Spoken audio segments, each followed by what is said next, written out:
Sarah, here's your coffee. Is this really the standard here? Hiring people who look like they just wandered in off the street? The porcelain plate didn't just land on the table. It arrived under a sneer, sharp enough to slice through the warm, inviting air of the bistro. Julian, a man who believed the world was a ladder and he stood firmly at the top, looked at Sarah and saw a stereotype instead of a person.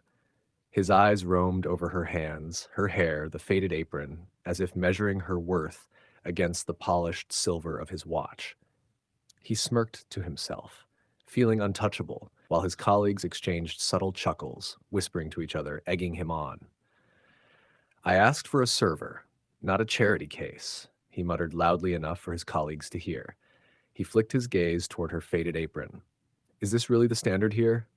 Hiring people who look like they just wandered in off the street?" Sarah steadied the tray in her hands, her silence a shield.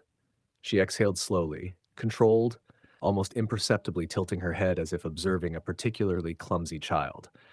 But Julian leaned closer, lowering his voice just enough to make it sting. "People like you are why I avoid this side of town. Get me your manager before your attitude rubs off on my suit." "Do you think you could stay calm if someone spoke to you like that?" Julian wasn't satisfied with quiet cruelty. He pushed his chair back and stood, raising his voice so nearby diners could hear. A mother shifted her child uncomfortably. A couple of students glanced nervously. Forks paused midair. "This place has clearly dropped its standards," he laughed, gesturing toward Sarah, hiring bottom-of-the-barrel staff just to fill seats. He leaned closer to a nearby couple and added, just loud enough to cut, "You should probably keep an eye on your belongings. You can never be too careful with people who look like they don't belong anywhere stable." Some diners stared down at their plates, others froze, unsure what to do. And Sarah? She stood calmly, hands folded in front of her, watching Julian unravel himself without saying a word. Every twitch of her mouth, every blink of her eyes, displayed quiet mastery. If you were sitting here, would you record this or step in?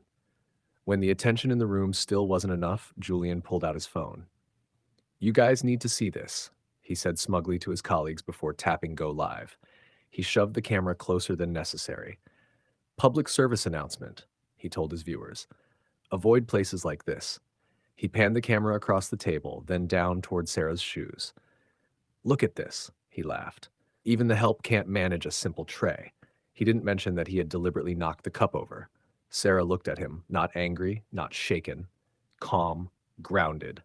Her slow, deliberate gaze made him shift slightly, uncertainty creeping in without his noticing.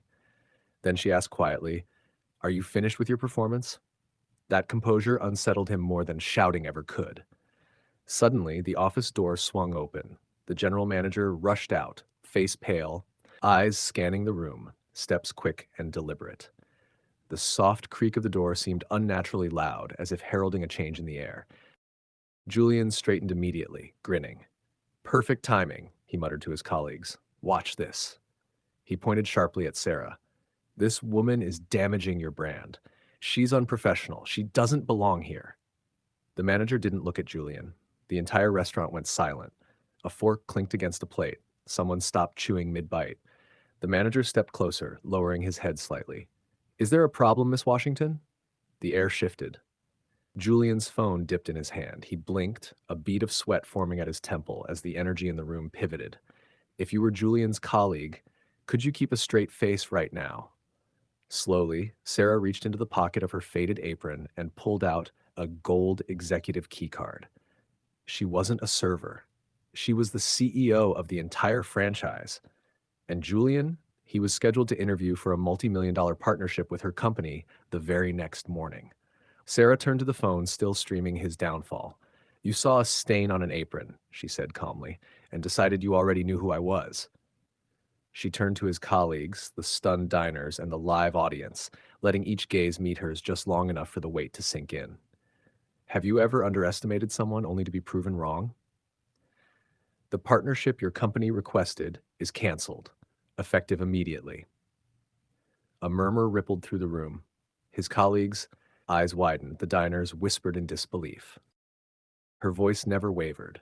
"You are now permanently banned from every establishment under my ownership." Julian sat frozen as the weight of realization settled in. A $50 lunch had just cost him a $5 million future. As Sarah walked away, her every step deliberate, she left him with one final truth. Respect is a luxury you clearly couldn't afford. Do you think he'll ever forget this lesson? Julian learned, too late, that the person you treat with the least respect may be the one who holds the keys to your future. From the other side of silence, this is Toss Stories, where real voices rise and truth finds its echo. Like, subscribe, and share, because every act of respect can change the world.